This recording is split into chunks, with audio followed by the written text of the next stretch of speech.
Chapter 25 here. We're post World War II now. So moving into our what essentially makes up the rest of the year, which is the Cold War. All right. Big term you need to know is containment, without a doubt. And it's a pretty simple thing for students to remember. What are we containing? We got to contain communism, of course. It's the thing that scares us. So, origins of the Cold War. Is the enemy of your enemy your friend or your enemy? Well, we know that there's some aggression and there's some beef between us and Russia before the end of World War II.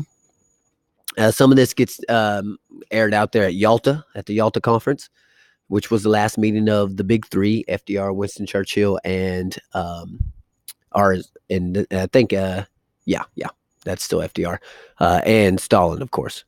Stalin promised to give free and unfettered elections in Poland at a later date. For the moment, he had taken over Poland, which had previously been taken over by Germany, and he needed it as a buffer between him and Germany. That was what he told people to protect them. America and the West wanted to make sure that the Polish people were allowed to have free elections. That's not going to be what happens. Poland's going to be controlled as a satellite state by the Soviet Union, and that's going to provide some tension there. Now, Germany, very importantly, Germany is divided up into 4 zones that will be split between America, Great Britain, France, and Russia. What's weird about this is that Berlin, which is the capital of Germany, is in the Russian side, and it too is divided up into 4 zones. Now, eventually, the Allies, other than the Soviet Union, would combine all theirs. So America, France, and Britain would combine theirs, and it would become West Germany, and then Russia's would be East Germany.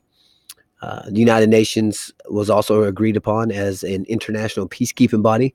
This time, the headquarters would be in America, and America would be one of the permanent Security Council members in it. So very different than the League of Nations, which was a dog without any teeth, remember, because the United States wasn't in it.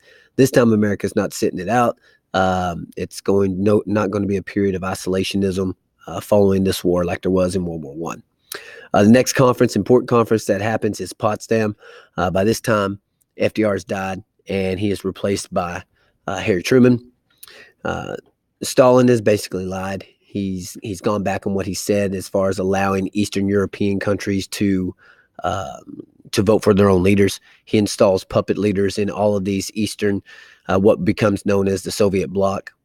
And Churchill goes and he makes this Iron Curtain speech. I think he actually does it in America at a college in Missouri. But he basically says that thanks to Russia, there has been this metaphorical Iron Curtain that has come down, separating East and West, and that Russia is not going to let Western culture and Western ideas get into their country. All right, so Truman has several issues that concern him. The Soviet Union wants access to oil in Iran and the Mediterranean through Turkey. So Turkey is going to be a pivotal part. There's civil war going on in Greece, where you have people in Greece who want the king, the government to be led by a king, and those who want communism. That's a big problem to America. We don't want communism to spread outside of the Soviet Union. Communist parties increased in popularity as the economy of Europe suffered. Again, after both these wars, you see people questioning democracy. They questioned democracy more in the first war. This time, because of economical issues, they're wondering if communism isn't the best answer. Now, a guy you got to know, George Kennan, he's going to be up close and personal to Soviet Union. He is a diplomat. He lives in the Soviet Union, I think, for 6 months.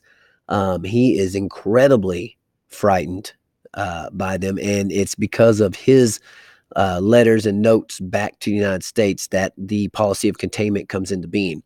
That we must meet the Russians with force to keep communism from taking over the entire world. So he was very frightened by what communism represented.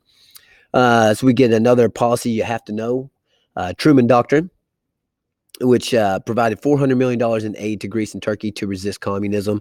The Truman Doctrine says this: Truman Doctrine says if you need help from America against communism, we'll be there. And Greece certainly did, and Turkey did as well. So we gave them money to help them resist. The Marshall Plan, absolutely have to know it. Europe is shattered. It's destroyed. It's just torn to pieces. And the Marshall Plan is basically twofold. We want to help rebuild Europe because they're our big trading partners. And if we want them to buy American goods, then they're going to need some help. So we give $13 billion split up amongst select European countries. None of that went to Russia. And we also, excuse me, we also hope to make communism less appealing in Europe. We want to help the economies in Europe so that people don't turn to communism. So while $13 billion was a pretty penny, especially in that time period, we saw it as a wise investment to help keep down communism. Soviet Union rejected any aid. They feel like it comes with strings, and forbade Eastern European countries from receiving aid as well. Remember, they want these Eastern European countries to be beholden to them. All right, we get the Berlin blockade, which leads to the Berlin airlift. Essentially what happened here, pretty easy to remember. Hopefully you remember a little bit of it from world history, but we were supplying West Berlin, the city, with goods because they were surrounded by the Soviets. Because remember, Berlin was on the Soviet side. Well, West Berlin starts looking a heck of a lot better than East Berlin does, and it makes the Soviets nervous. They don't want anybody questioning communism, so they block off the roads going into the city.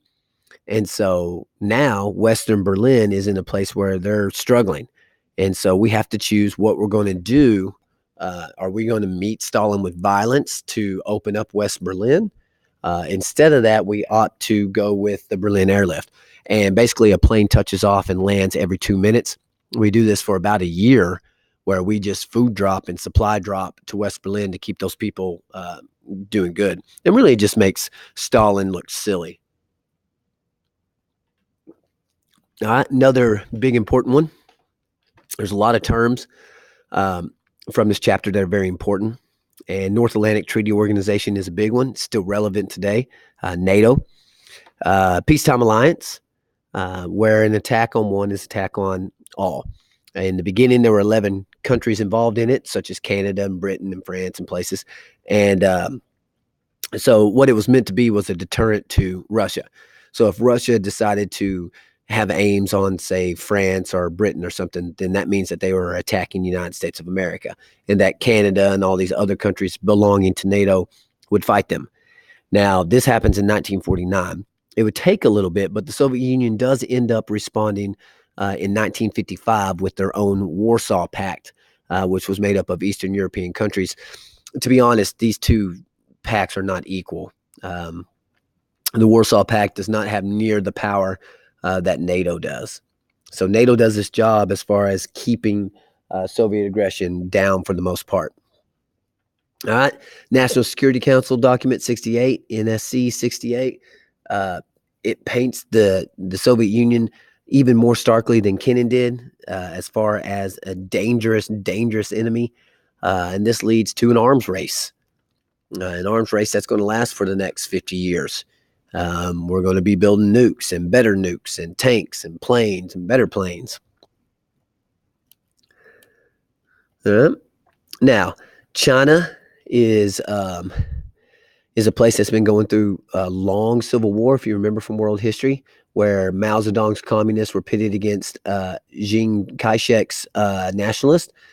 And we are sending money to Kai-shek, but we don't send enough. And Mao Zedong and the communists eventually boot Kai-shek out to Taiwan, and communism takes over in 1949, takes over China.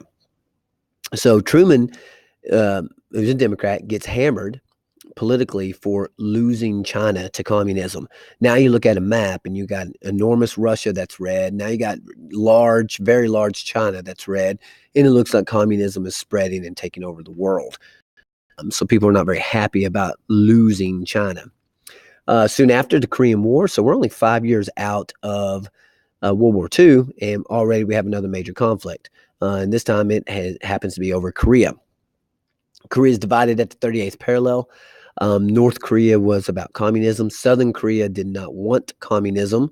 So we support the South, and the Soviet Union supports the North. And the North ends up attacking the South in June of 1952. Truman, I don't know about that date. The Korean War is going to be from 1950 to 1953. General MacArthur, the World War II hero, American general, he would push North Koreans back and out of South Korea. He would push them all the way back to the Chinese border, but China sent 300,000 or 400,000 troops into North Korea, and that pushed MacArthur's troops back towards the 38th parallel.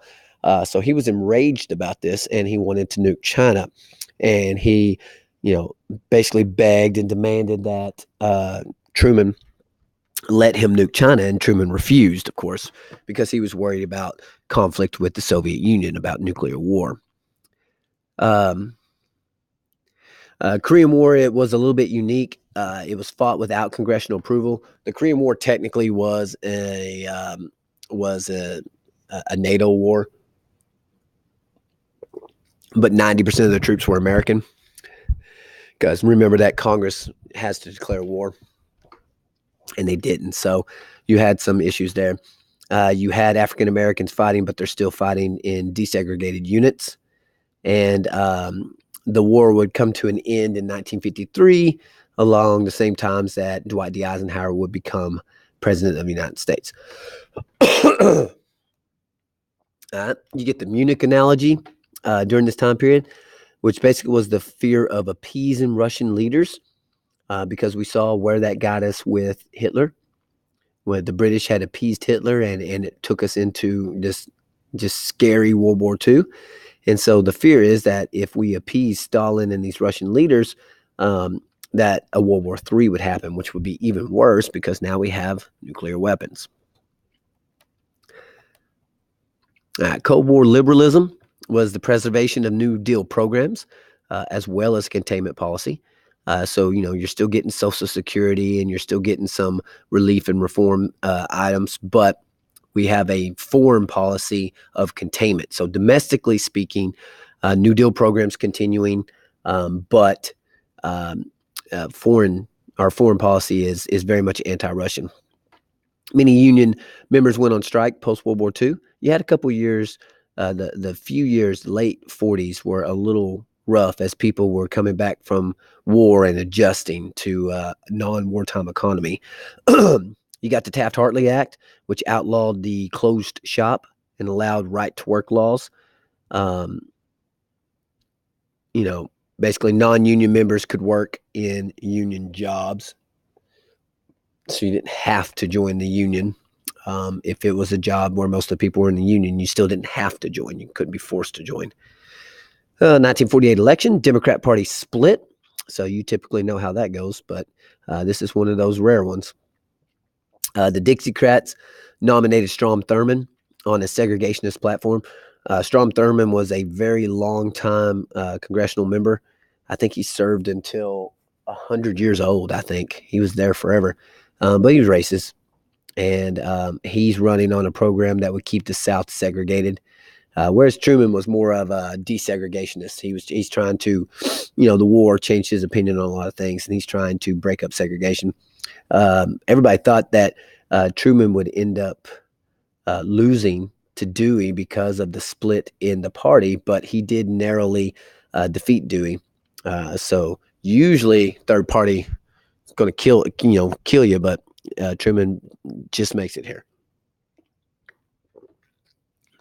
All right. He proposes something called the Fair Deal, which was national. He's proposing. He doesn't get it. This is something we still talk about today in America. It's health insurance, right? Obamacare and stuff like that. So he proposes a national health insurance, money for education, and increased Social Security benefits. And he wants to raise the minimum wage. He wants to make the working conditions better. However, most of his proposals were rejected. They're seen as too far left, too socialistic, too much taking money from one group of people and giving it to another group of people. There you can see the map between Truman, Dewey, and Thurman. And Strom Thurmond, of course, was going to be strong in your most heavily segregated states, Arkansas, threw our votes to Truman, though. All right. Red Scare, a second Red Scare. Remember, we had the first one in 1919. We got another one. We're hunting for communists at this point, sometimes even where they don't exist. Some government employees and aides to FDR did provide the Soviet Union with information. The Soviet Union did have spies. Just like they had spies in the Manhattan Project, they had spies in the government. So what this led to was Executive Order 9835.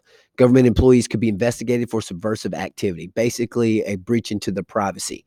If you worked for the government, they had a right to, check your mail and things like that. You had very famous that you must know, HUAC, the House Un-American Activities Committee.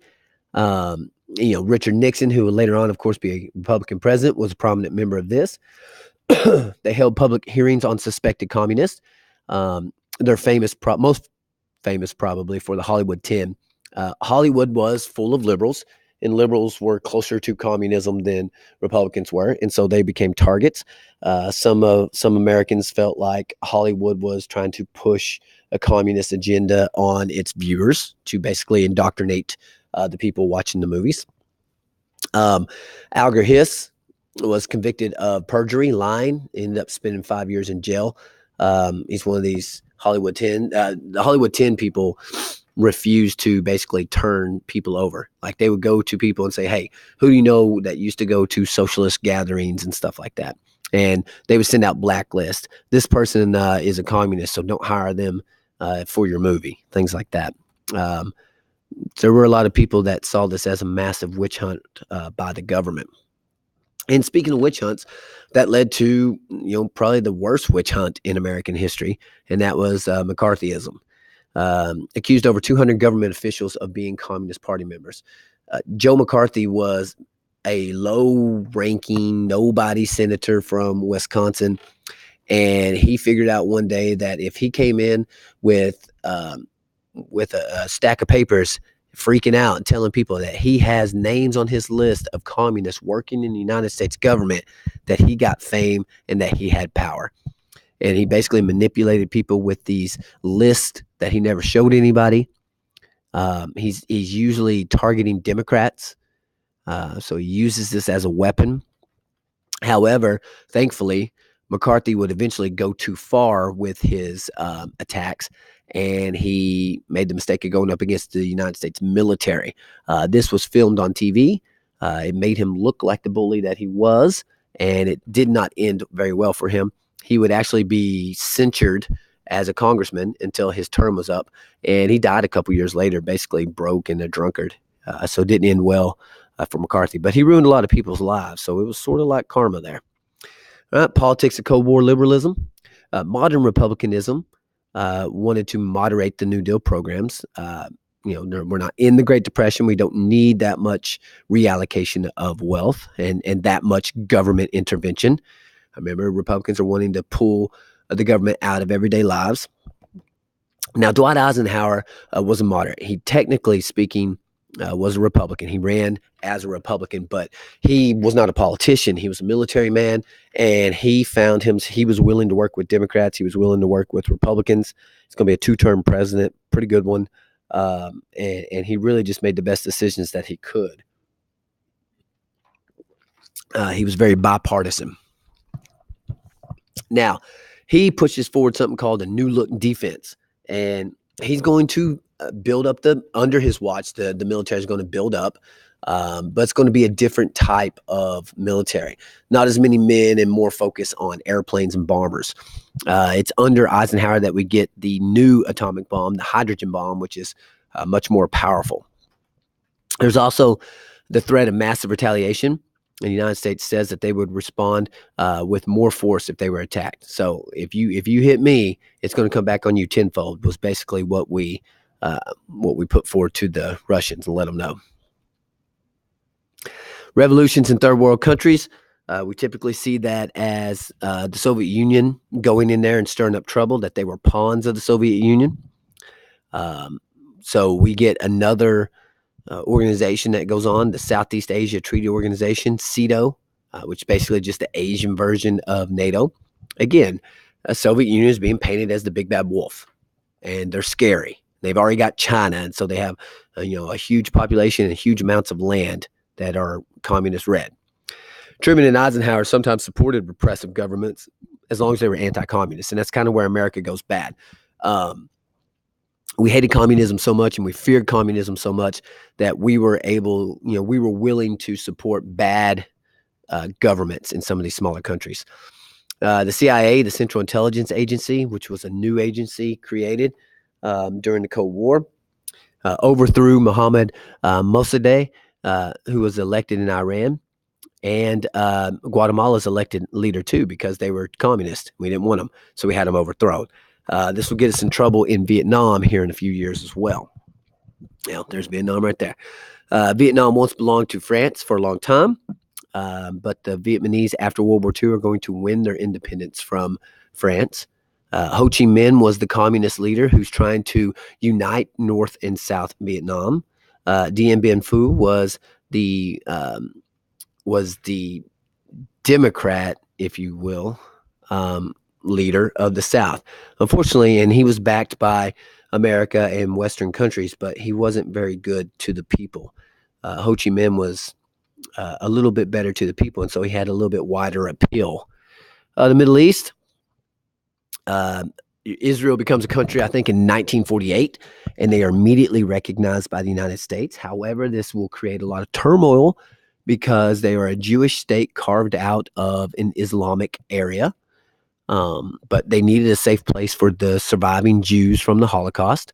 And Britain decided that they were given this territory, which they had possessed as a colony, to Israel. And Israel is going to become its own state. So this immediately causes war with Egypt. Egypt's President Nasser nationalized the Suez Canal, which caused Britain and France to attack. But Eisenhower doesn't want destabilization in the Middle East, so he's going to help come in and end the conflict. Come on. Oops. Well, I messed that up. All right. And the Eisenhower doctrine is similar to the Truman doctrine, but it's just specific to the Middle East. And it says that we would help countries in the Middle East as long as they rejected communism. So make sure you can keep all that straight. All right. JFK. JFK is elected in 1960. And a lot of that is because of TV. JFK is up against Nixon. JFK is a Catholic. He's going to be the only Catholic president ever elected, and he's going to narrowly win the presidency. His was the first presidential debate televised. People who watched it on television all thought that Kennedy won. People who listened to on the radio tended to believe that Nixon won the debates. And so, TV played a huge role in JFK winning his election. JFK pushes forth his new frontier. He called for advancements in science and Americans to achieve their fullest. He calls for a man to be on the moon by the end of the 60s, and we do barely get that. We get a man on the moon in 1969 with a few months to spare, basically. And, of course, JFK is famous for his speech where he says, "Ask not what your country can do for you, but what you can do for your country." So he's challenging Americans to be great. With JFK, he had a couple of big issues. Cuba was one of those. Fidel Castro overthrows Batista, who was the leader of Cuba, in 1959, and Castro would turn to communism. So now we have a communist country in the Western Hemisphere, and even worse, only 90 miles away from Florida.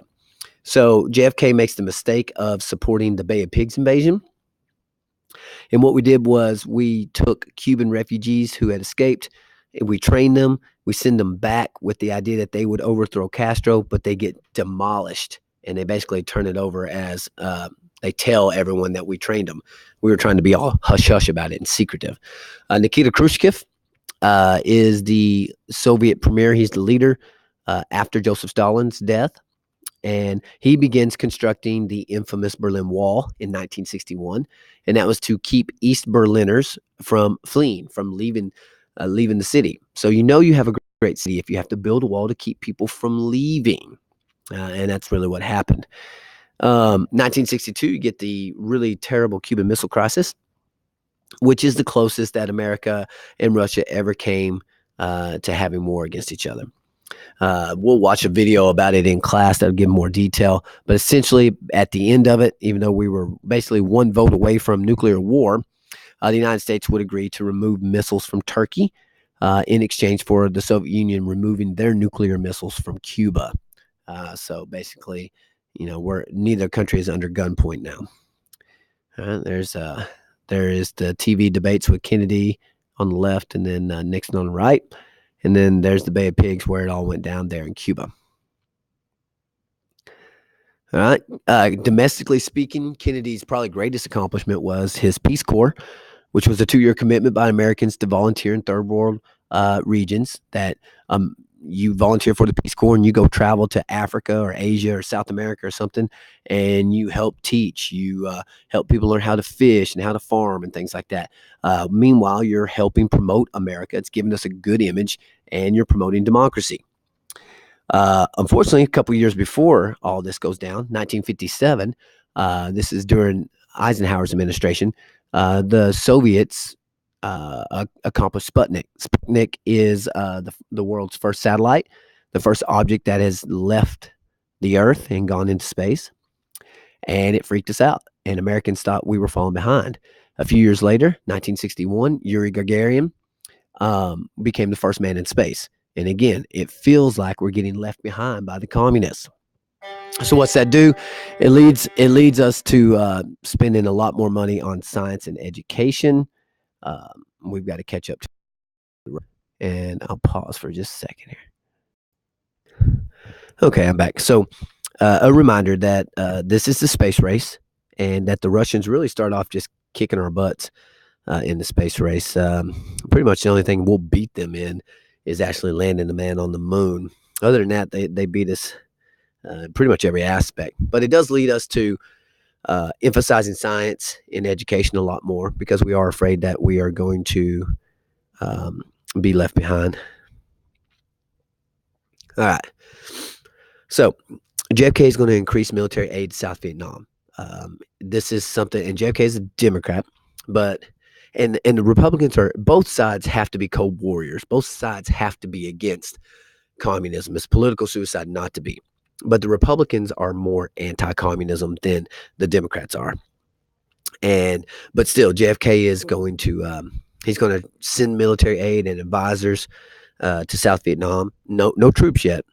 All right, but he's going to have American special forces will help train South Vietnamese troops. We're not at war yet. We're not landing American. We're not putting a boots on the ground American soldiers in Vietnam yet. And again, South Vietnam's led by Diem, who is not a good leader. He's corrupt, and the South Vietnamese do not like him. But America backs him. Okay, so your overview here is definitely containment and the introduction of the Cold War. This is the beginning of an intense time period of distrust between us and the Soviet Union, highlighted by certain doctrines such as the Truman and Eisenhower doctrines. You've got alliances such as NATO and CETO and the Warsaw Pact, and you got you're seeing some military conflicts such as the Korean War and a buildup of troops in Vietnam. You see the Bay of Pigs invasion. So we are well and truly into the Cold War. What you didn't see much in this chapter was domestic U.S. This was more of a chapter that focuses on America's foreign policy. And your subsequent chapters will have a lot more of what's going on in America following post-World War II. So we'll see you again in the next chapter.